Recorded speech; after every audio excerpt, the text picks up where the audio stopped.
Oh, here we go. Okay, we got a whole floor of stuff. All right. It's gonna be a little while. All right.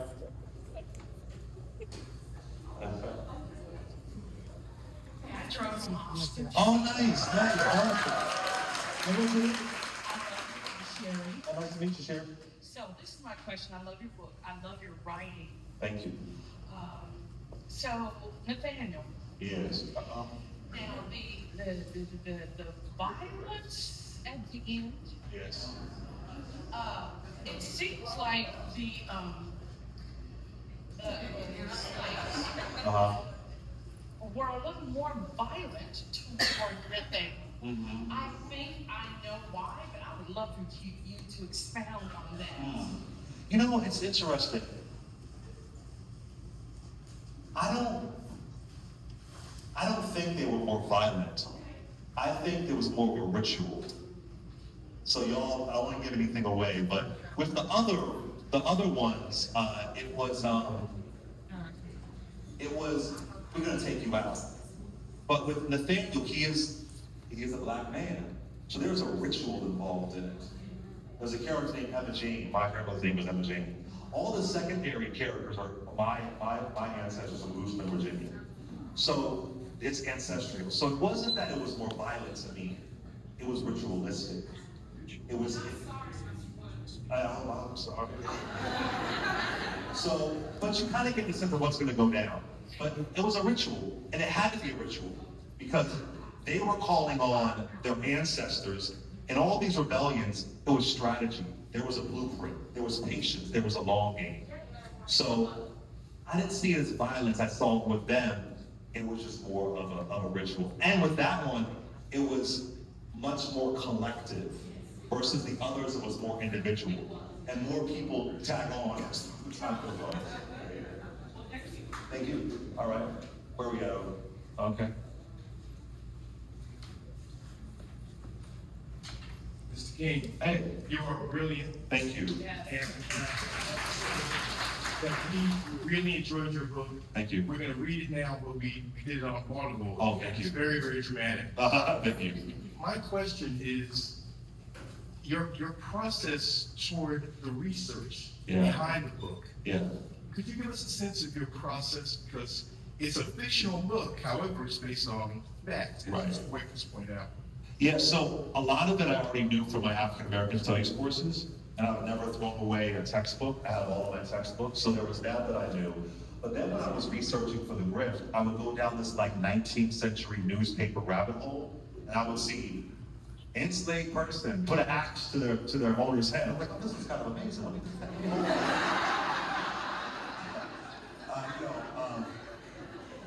Enslaved woman, poison an entire family. I still want it takes courage too. So I found so much stuff in the research, and I love reading 19th century newspapers. So it was all there. And then in one of them, I reached out to a professor who wrote about one of the characters, one of the people rather. And she gave me some details there too. So I'm always researching. There's this line that somebody said on my radio show, a caller, knowledge manages terror. Knowledge manages terror. So as much of the space that we're in right now with where we are politically, culturally, socially, knowledge manages terror. You manage terror every day, Keith. When you do your posts on social media, debunking misinformation, debunking lies, debunking this vile space that we're in. So it was always there. I'm always a researcher. I'm always digging. And it just made sense collectively. And that's why I have I have over 30 citations in the book. So I want y'all to know these were real people. Now, some folks I had very little to work with, but some folks I had like a court case, something. Ain't that something? All right, where are we at? All right, back here. What's your name? Where are you from? My name is Crystal Dillard. I am actually right now I'm a candidate for state representative here in Hey, And let me tell you why this is so important to me. I'm a history teacher. I'm a U.S. history teacher right now, and we are pushing a rock uphill against Texas, trying to take everything that has to do with African American history out of our history books that we teach kids. And that is going to be actually actually, starting in September, our new curriculum will have a very, very watered down assessment of African American history and the accomplishments that we've made. And right now, I want people to understand that this book, as it stands right now, in probably at least 65 to 70% of school districts in Texas, it would be a banned book. And I want to know how you can tell us how we can be effective in making sure that we get books like this around to our students, around to people who want the real stories or the real accounts of the way that what people actually went through. Yes. Outside of school districts. Has your primary already happened? When is voting day? March 3rd. March 3rd. March 3rd. Thank you for showing up. March 3rd. And then March, okay. So, a lot of y'all have been reaching out to your local bookstores, making sure y'all have they have the book. But I would also add a call to action, the libraries. Reach out to the libraries. Some libraries are stocking this book. Some have been afraid of it. I mean, when I was younger, I was reading freaking V.C. Andrews, all types of crazy stuff. Kids can read this book. Young people can read this book. Reach out to your libraries. Are you stocking Burned Down Master's House? They can easily get it, right? So that's the call that I would say, libraries, libraries, libraries. Curriculum, it's hard, but if a library has it, I lived in libraries. I love libraries. Has anybody tried to ban study? I've been hearing some rumblings, folks call me a racist, so. I say, call my white mama, But you know what, that's the other thing. They don't want white kids to read this history either. Because they're afraid they might create some John Browns. They're afraid they might create some Tina Marie's. They're afraid of John B. We just want to create Elvises, So that's the other thing. They don't want white kids to be liberated too. They don't want white kids to root for the characters in this book. They don't want white kids to see a Miss Clara or some of the characters that are insidious in this book. So it's across the board fear of a story like this. But libraries, libraries, libraries. All right, where are we at? All right. Hi. I was at Beyond the Mic. I remember. You look familiar, yeah. Me and my husband. Hey. In the beginning of your book, you use a line that you use on the radio all the time. I ain't never really gone. Who was that character? I can't remember the name of the character. Is it somebody that we know? I don't want to, when I use a line in the book, I used a line. Who was the character? I don't want to give it away. It was there's nuggets all throughout the book for the Underview thing. There's nuggets all I haven't included that in there. There's a really tender moment when it happens too. And so if you don't know the line, you'll be like, oh, that was so sweet, but it's Yes. Over here. All right. Let's go over here. Here we go. All right. What's your name? Where you from? Hello, I'm Sister Mama Sonia. Oh, yes, thank you. Thank you for being here. One of the things you said earlier, this just resonated with me. What house do we need to burn down in our lives? Yeah. I mean, that is something that's just, Yes. because we all have some things we've gone through. Yes. All have experienced some stuff, but there's some stuff we're holding on to. Yes. And we gotta burn it down. Yeah, what is So it? I thank you for that. Yes. And last time we got the right, I had something greasy. So this is for you and me. Okay. Today is Black Love Day. I know it's So right. that's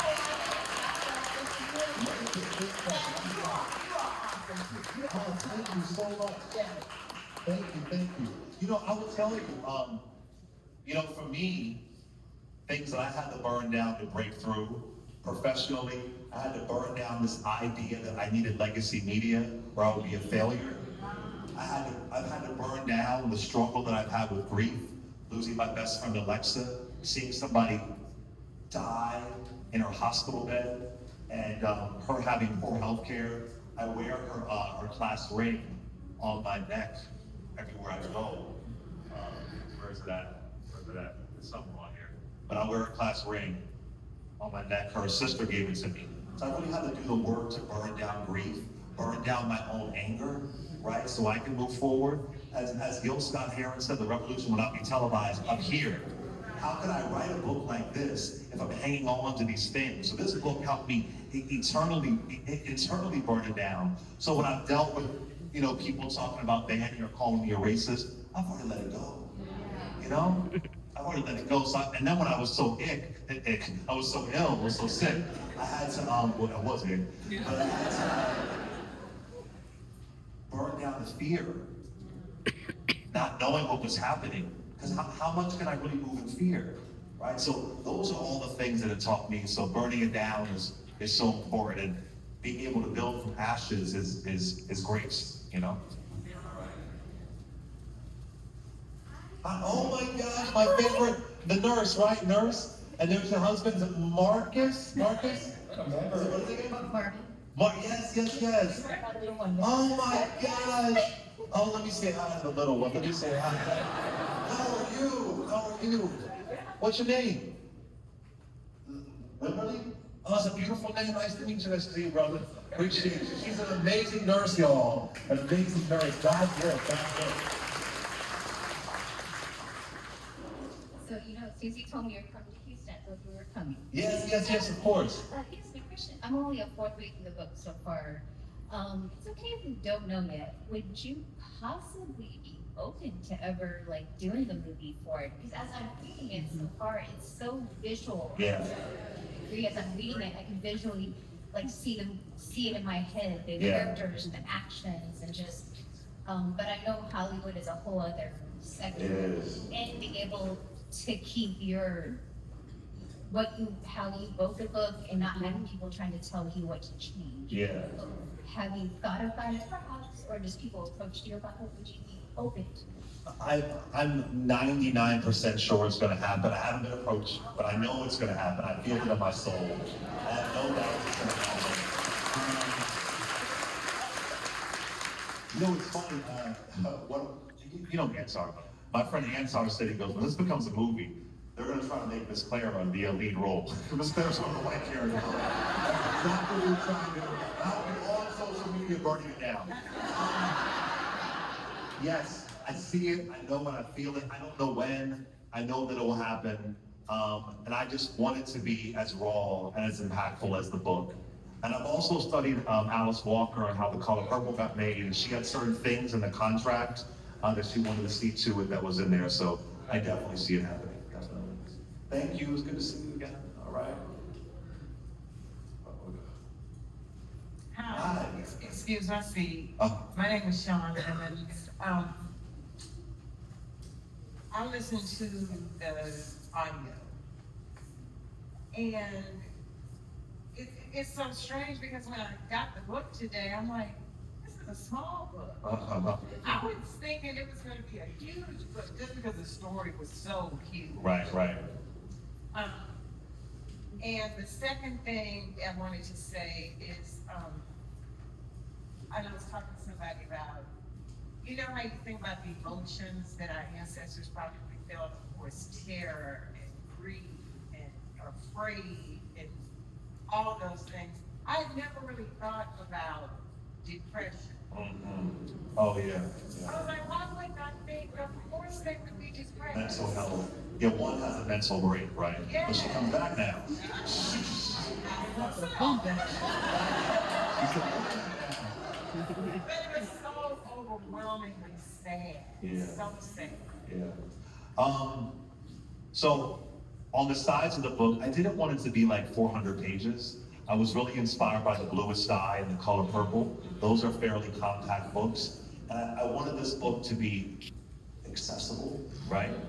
And so that was important to me. And I also felt like if young people read it, I can recall when I was in my late teens, a big book felt very intimidating. I wanted a young person to read it and feel pride that, I finished this book, right? So I could have made it a long book, but I just felt like 288 pages was good and could feel like an accomplishment.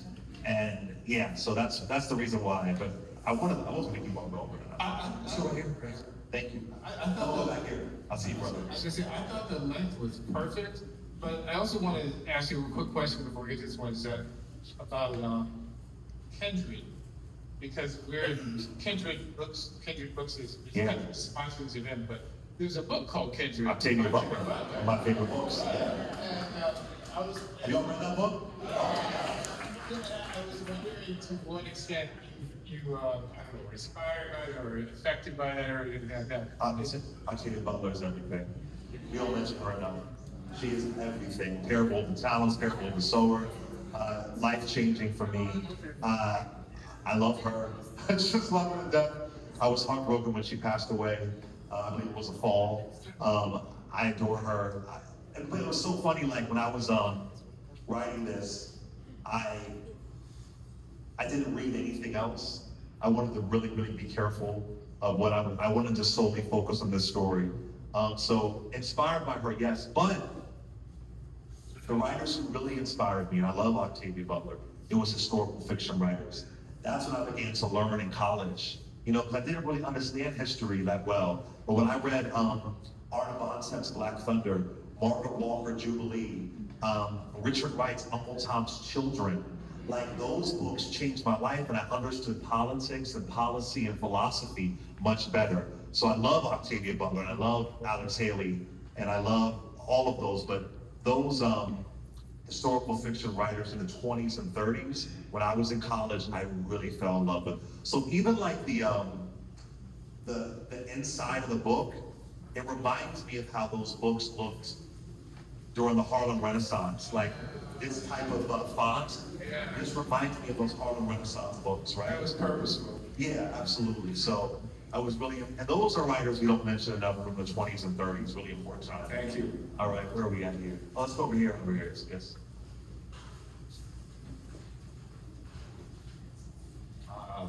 Matt, Yes, sir. I just want to get back this name and the other thing. So Oh, okay. Take it back I now. ain't one of the guys.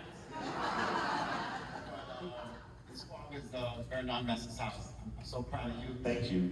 It's nice to meet you. Yes, What I want to say is, when I called you last week, yes, and I told you I felt in your presentation, no, that's not your presentation, when you speaking about it, and you seem like a little concerned. It's 275. To go down 2 years at 905. oh, yeah, And I was telling you, that's not even what. yeah, Now, when I raised, I mentioned 2 years ago, I mentioned that I relocated to New York. yeah. And when I mentioned to you, I was very delusional. I thought Kamala Harris was running my mom. I didn't come get your book, but I thought that Kamala was going to win on the landslide. Yes, But I said that my curiosity about people in Texas, they don't get a vote. Yeah. It scares me. Like in New York, people like to have this 75 ratio of voting, and so important. So that's the key. yes, The young lady professor asked about what they're going to do, especially right now with Rocket coming up. yeah, See, the book is phenomenal. You're doing your part, right? yeah. We all got to We all, this is my book of, and it's so scary. I met so many people out here, new people. I'm 3.5 years, I'm over 3.5 years. And it's shocking that this big state, with most black people in the country, we're not dominating. yeah, I agree. Voter turnout for Texas is horrible. I'm not coming to election. I'm just trying to get this point out. It's not important who joins us. Yeah, We know that, like, what is that? Two examples, real quick. well, brother, we folks, I gotta get home now.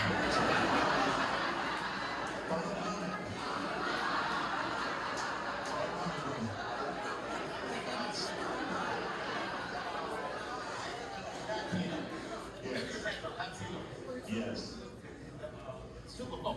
yes, It was phenomenal. yes, Maggie Kelly mentioned Latinos. yes, I'm not gonna go into the story of Latinos because I'm from New York. yes, They would have changed since I was a baby. yes, But she did mention about black people too. She Yeah. said that, but guess what? What she forgot? Black people dominate that field. yeah, yeah. No, I heard no journalist mention how much they got. Right. I heard nobody say that in the media, podcast, or nothing. Gotcha. We have a few moments left for questions, guys. Let's right back here, all the way to the back. Sorry. Yeah, that's good. We gotta close the post out at home, and, that. It stays the immigration. All right, brother, what's your name in front? I'm Billy Johnson. I'm from Houston. I actually spoke with you this week where my wife and I, we came to the event last year. And I remember, yeah. Yeah. So, when I was reading the book, I'm still reading it. I'm just at church right now. Yeah, yes. But from the moment that I started reading, I saw what I can only assume is your heart. Because the Black experience in this country is very resembling of a terrorist movie. And you, in all that terror and horror, you were able to pull out the essence of our power, which is our deep-seated love for one another. Yes, that's it. And that love informs our intelligence. Yes. And you showed how they took that for granted, and ultimately that was how we reclaimed our freedom. Yes. And so I like to applaud you on that. Also, the 288 pages. When we watch movies and we see these movies, you always talk about second, third act, things of that nature, right? And when we watch these movies, these really long movies, it takes them a long time to flush it out. Right. Man, your brilliance and your heart, you condensed it enough to flush it out in a way that we can feel it, right? The words or the meaning between the words is what I really love.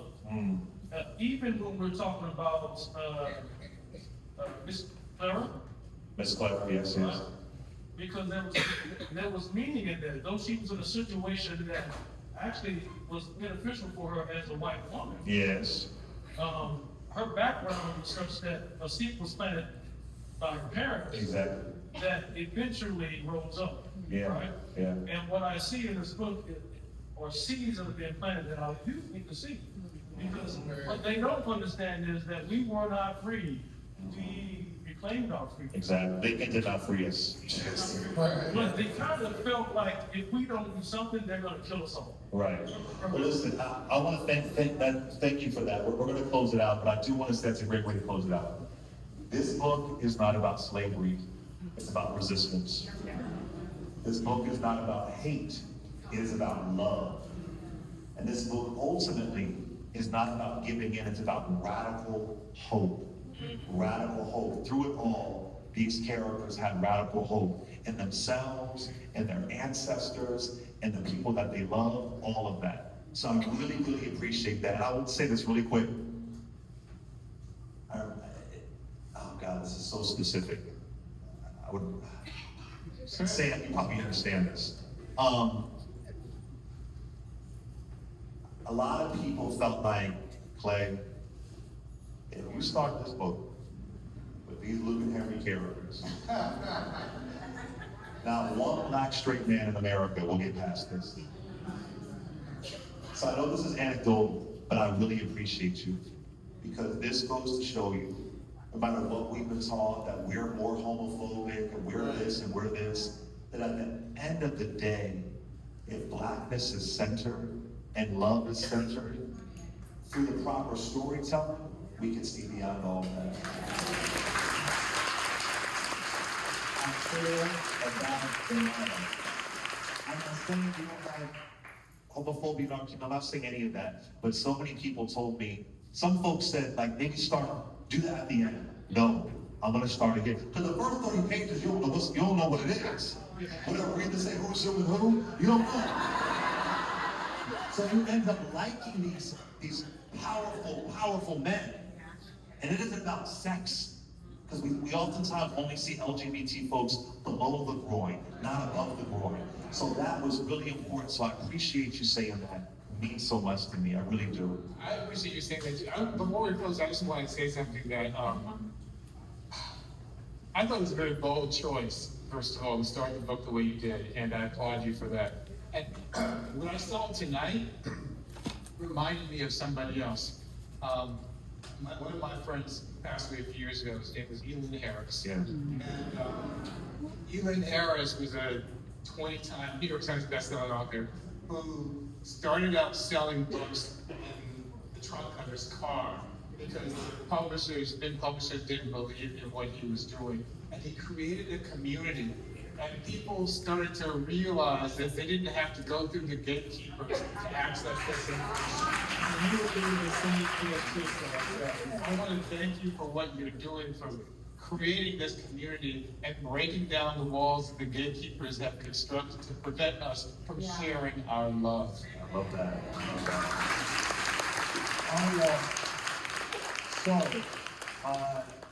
Okay, go ahead. All right, let's give Keith and Clay a round of Oh, applause. everyone, you know the deal. I know.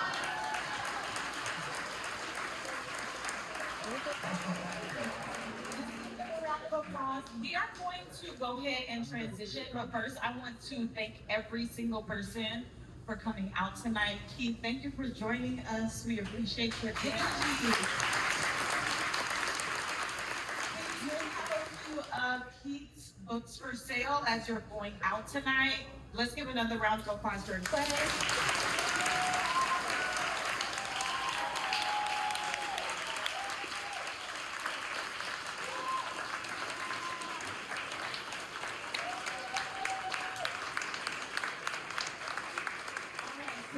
We are going to get organized. First, I want to thank Miss Deborah. Is she in here?